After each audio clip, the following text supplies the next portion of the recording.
Friends, back to Bhavani lifestyle. எப்படிப்பா இருக்கீங்க? நல்லா இருக்கீங்களா? நலமா இருக்கீங்களா? என்ன பண்ணிட்டு இருக்கீங்க? வேலைக்கு போயிட்டீங்களா? வீட்டில் இருக்கீங்களா?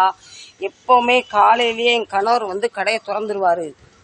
இன்னைக்கு அவர் கடை திறக்காதனால நான் கடை திறந்து கொண்டு எந்த கடையும் திறக்கலை. ஏன் நான் கடையை திறக்கிறேன், இதுதான் இந்த கடை ஆரம்பித்தது ஃபர்ஸ்ட் டைம் லைஃப்பில். ஃபர்ஸ்ட் டைம் நான் இந்த 9 வருஷத்துல தான் நான் ஃபர்ஸ்ட் டைம் கடை திறக்கிறேன். என்ன ரீசன்னா, இப்போ 2 நாளைக்கு முன்னே ஆக்சிடென்ட் ஆச்சு பார்த்தீங்களா?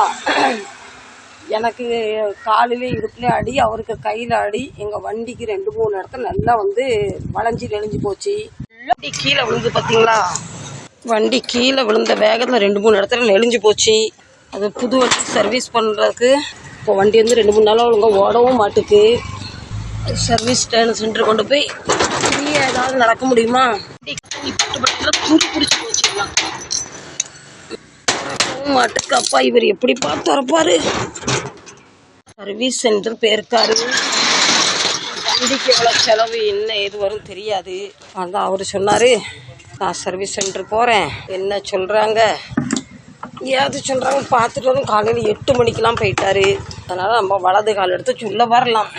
அப்பா ஒரு வண்டி எடுத்துகிட்டு போயிருக்காரு. வண்டி புது வண்டி வாங்கி 1 வாரம் தான் ஆகுது. இப்போ வண்டியில் 2-3 அடிப்பட்டனால சர்வீஸ் சென்டர்காரங்க நமக்கு ஃப்ரீயாக பண்ணி தராங்களா தெரியாது. இல்லைன்னா 3 சர்வீஸ் ஃப்ரீன்னு சொல்லியிருந்தாங்க. அவர் போனனால நான் காலையில் கடையை திறந்துட்டேன். எல்லாம் அப்படி வேலையை பார்த்துட்டு அப்படியே போட்டு போனோம். இனி நம்ம கடையை கொஞ்சம் சுத்தம் பண்ணிடலாம். என்ன தான் நம்ம சுத்தம் பண்ணாலுமே திருப்பி அழுக்காகும். இந்த கேஸ் நாங்கள் இது எதுக்குமே ஆகாத கேஸு. இதை இப்படி கயிறு கட்டி மாட்டி வச்சுருக்கோம். எதுக்கு இப்படி தொங்க விட்டுருக்கோம்னா, நாங்கள் இந்த மாதிரி கேஸ்லாம் ரிப்பேர் பண்ணுறோம் கஸ்டமருக்கு தெரியறதுக்காக இதை இப்படி நாங்கள் மாட்டி வச்சுருக்கோம். இனி டேபிளை க்ளீன் பண்ணாதான் கடையை க்ளீன் பண்ண முடியும். நைட்டில் கடையெல்லாம் பெருக்க மாட்டோம், அப்படியே போட்டு ஓடிடுவோம் வீட்டை பார்த்து.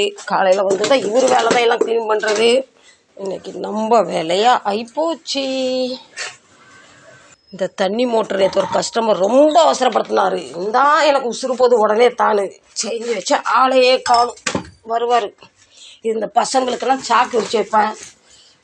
பசங்கள் அப்படியே சாக்கை போட்டு போயிடுறாங்க. எல்லாம் தூத்துடலாம். ஏன்னா பசங்க இப்போ ஓடி குடுன்னு வருவாங்க. மண்ணோட சேரோட சகதியாக வருவாங்க. கடையை இன்னும் ரொம்பாக்குவாங்க. யார் யார் பொருள் எது எதில் இருக்குன்னே தெரில. இந்த 3 ஃபேனு செஞ்சு வச்சு இது போகவும் மாட்டுக்கு எங்களை விட்டு. இடம் தினம் இங்கேருந்து அங்கே, அங்கேருந்து இங்கே. எங்கள் கடையில் எப்போவுமே ரிப்பேரிங் வேலை பார்க்கறனால எப்போவுமே குப்பை தூசு இருந்துக்கிட்டே இருக்கும். எனக்கும் ஆசை கடை அப்படியே ஷோரூம் மாதிரி வைக்கணும்னு. ஆனால் என்ன செய்ய, எதுவும் இருக்கோ இல்லையோ குப்பைக்கு மட்டும் பஞ்சமே இல்லை. அந்த அளவு குப்பை இருக்குது கடைக்குள்ள. பரவாயில்ல, நான் சந்தோஷம்தான் படுறேன். ஒன்றுமே இல்லைன்னு சொல்கிறத விட நம்மள்ட்ட குப்பை இருக்குன்னு நினைக்கும் பெருமைப்பட்டுக்கணும். அதுவும் இல்லாமல் போனால் ஏன் நிலைமை என்ன ஆகும் சாமி?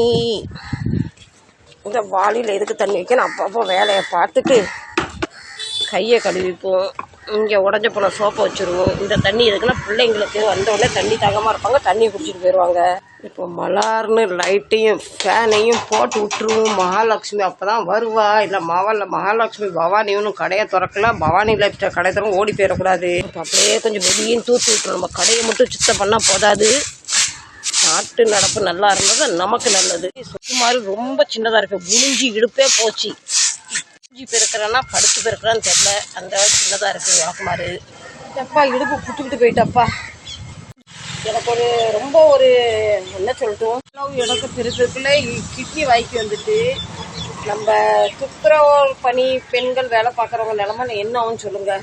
நிறையே சுத்தம் படுத்துகிறாங்க, இருந்தாலும் அவங்களுக்கு அந்த மதிப்பு இல்லை, மரியாதை இல்லை. நினைக்கிறது ரொம்ப கஷ்டமாக இருக்குது. தயவு செஞ்சு இந்த நாட்டில் எல்லாருமே இடம் அவங்க தான் கொடுக்கணும். மட்டும் இல்லைன்னா நம்ம ஊர் நாரி பேரும் நம்ம உலகம் நாரி பேரும். இப்போ பிள்ளைங்க ஒரு ஆளாக வர ஆரம்பிச்சிட்டாங்க. மம்மி இன்னைக்கு நீ டேடி எங்கன்னு கேட்குறாங்க.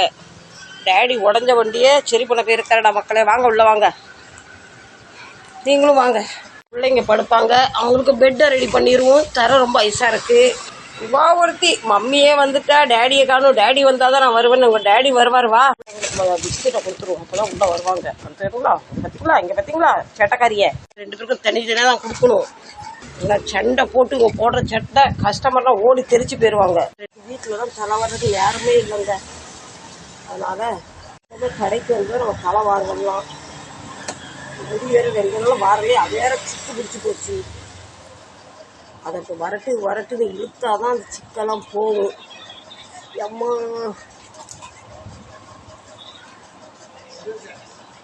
பேரை மாற்ற போகிறேன்.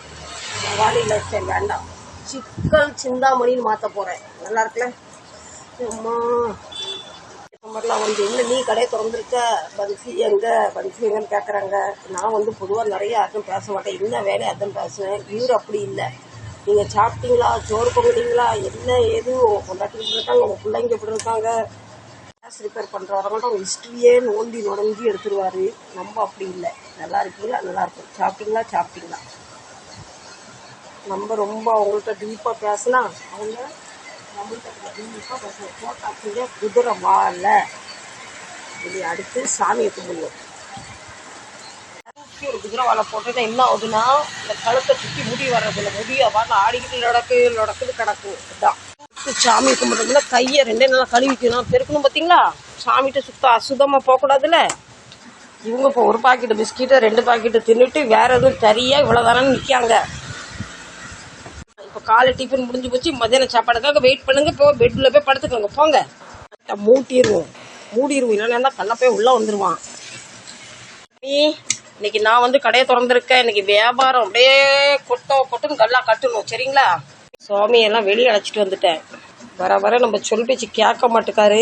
காதில் படுற மாதிரி சில விஷயத்தை பேச வெளியே கூப்பிட்டு வந்தாச்சு. முருகா விலை தீப்பவரே, ஏன்பா நீ காதை பொத்திட்டு உட்காந்துருக்க?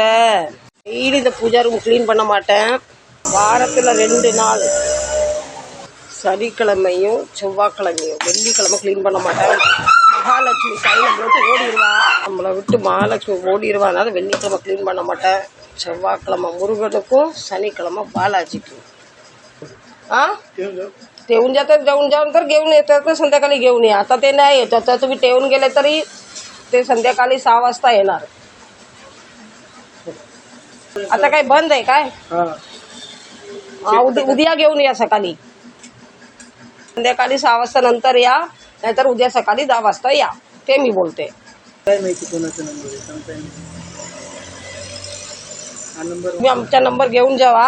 संध्याकाळी 6 वाजता कॉल करा. ते लवकर आले तर तुम्हाला फोन करून बोलतील काय प्रॉब्लेम म्हणून. आमचा नंबर घेऊन जावा. நமக்கு தெரியாத வேலையை செய்யினா நான் எங்கே செய்வேன். நான் இந்த மாதிரி ஜார் ரிப்பேர் பண்ணுவேன், இந்த மாதிரி மிக்சி ரிப்பேர் பண்ணுவேன். நம்மளால ஃபேன்லாம் ரிப்பேர் பண்ண தெரியாது. இருக்கிறதே பின்ன நொல்லக்கண்ணா போச்சு மாதிரி ஆயிரும். சின்ன பதிவு கொடுக்கணும்னு ஆசைப்படுறேன். நிறைய பேர் பூஜை ரூமில் வந்து வெறும் மனையில் சாமி வைப்பாங்க. அப்படி வைக்கக்கூடாது. ஒன்று சிகப்பு துணி போடணும், இல்லைன்னா மஞ்சள் துணி, இல்லைன்னா பச்சை துணி போட்டு வைக்கணும். மனையில் சாமியை உட்கார வைக்கும் போது எப்படி வெறும் தரையில் படுக்கும் போது நமக்கு கை கால் இழுத்து போகும், நம்ம கஷ்டமாக இருக்கும். பாய் விரிக்கிறோம், பெட்டை போடுறோம், போர்வையை போடும், தூங்குறோம். அந்த மாதிரி சாமியை வெறும் மனையில் வைக்கக்கூடாது. எங்கள் அம்மா சொல்லுவாங்க. வலிக்கும் குத்தும் பார்த்தீங்களா? அதனால வெறும் மனையில் யாரும் வச்சா இன்னிலுமே வெறும் மனையில் வைக்காதீங்க. பச்சை துணி, இல்லை மஞ்சள் துணி, இல்லை சிகப்பு அங்கவஸ்திரம் போட்டு வைக்கணும். சாமிகிட்ட பேச வேண்டியதெல்லாம் பேசியாச்சு. அவர் சொல்கிற பைத்தியக்காரி, நீ எதுக்கடி கவலைப்படுறேன்னு சொல்கிறாரு. நான் சொன்னேன், என்னால் கவலைப்படாமல் இருக்க முடியலையே. நீ கவலைப்பட்டு ஒரு நாள் செத்து தொலைஞ்சிருவோம் போல. நான் இருக்கும் போத உனக்கு இன்னடி கவலை பைத்தியக்காரி. இருந்தாலும் மனசு கடந்து லபதிபோன்னு அடிச்சுக்குது. சாமிகிட்ட பேசுகிறோமோ எல்லாம் பேசியாச்சு. கொஞ்சம் குங்குமத்தையும் வச்சிருவோம். வாசலில் இப்படி குங்குமம் வச்சா மகாலட்சுமி தாய் ஓடி வருவா. அது மாதிரி தினம் சாமிக்கு இங்கேருந்து ஃப்ரெஷ்ஷாக அருகம்புல் பறிப்பேன். நான் இஷ்டம் போல் அருகம்புல் இருக்குது. ஏனென்றால் வினை தீர்ப்பவருக்கு அருகம்புல் ரொம்ப பிடிக்கும். வெப்ப பிள்ளையாரே, உனக்கு பிடிக்கிறத கொடுத்துட்டேன், எனக்கு என்ன தேவைன்னு உனக்கு தெரியும், நீ கண்டுக்காமல் இருக்க. இதான் நீ என் பொருளை நீ தரப்போறன்னு நானும் பொறுமையாக அமைதியாக இருக்கேன்.